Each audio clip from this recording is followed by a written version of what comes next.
नमस्कार, महाकवरेज न्यूज में स्वागत है आपका। मैं हूं आपके साथ सोनम। विधानसभा में प्रचंड बहुमत के साथ भाजपा की जीत के बाद सीएम शिवराज सिंह चौहान 6 दिसंबर को अचानक छिंदवाड़ा पहुंचे।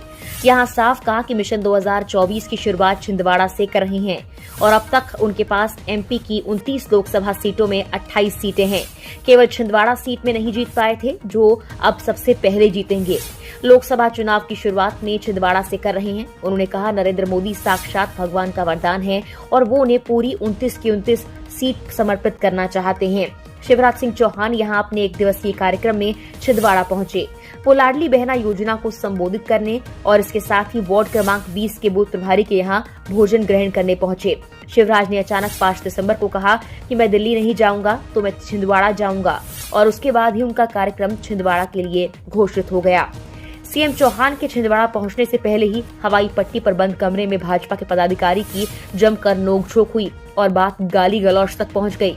दरअसल एमपी में भारी बहुमत के साथ जीत के बाद भी छिंदवाड़ा की 7 सीटें भाजपा हार गई। अब भाजपा नेता इस हार का ठीकरा एक दूसरे पर फोड़ रहे हैं। इसका असर 3 दिसंबर को आए परिणामों के बाद ही देखने को मिला। खासकर सीएम के आने से पहले जब नेता हवाई पट्टी पर जमा हुए तो वहां कुछ भाजपा पदाधिकारियों के बीच तीखी नोकझोंक हुई और बंद कमरे में गाली गलौच हुई। हालांकि वरिष्ठ नेताओं ने आपस में सामंजस्य बनाने का प्रयास जरूर किया। 2018 के मुकाबले हमको वोट बहुत ज्यादा मिले हैं और कुछ सीटें हम बहुत कम वोटों से हारे हैं और इसलिए एक कार्यकर्ताओं के साथ मिलूंगा मैं। दूसरा, जो सबसे बड़ा लक्ष्य हमारा, मैं सौभाग्यशाली मानता हूं, हम सब अपने आप को सौभाग्यशाली मानते हैं कि भारत के प्रधानमंत्री श्रीमान नरेंद्र मोदी जी हैं। उनके नेतृत्व में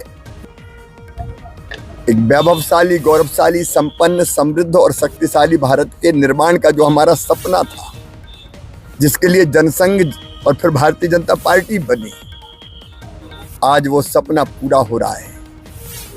22 जनवरी को अयोध्या में रामलला विराजने वाले हैं। प्राण प्रतिष्ठा है मंदिर की। कश्मीर से धारा 370 हटी है। देश अभूतपूर्व प्रगति और विकास कर रहा है। भारत कभी विश्व गुरु था ये हम कहते थे, लेकिन मोदी जी के नेतृत्व में एक बार फिर भारत विश्व गुरु बन रहा है। बाबा साहब के चरणों में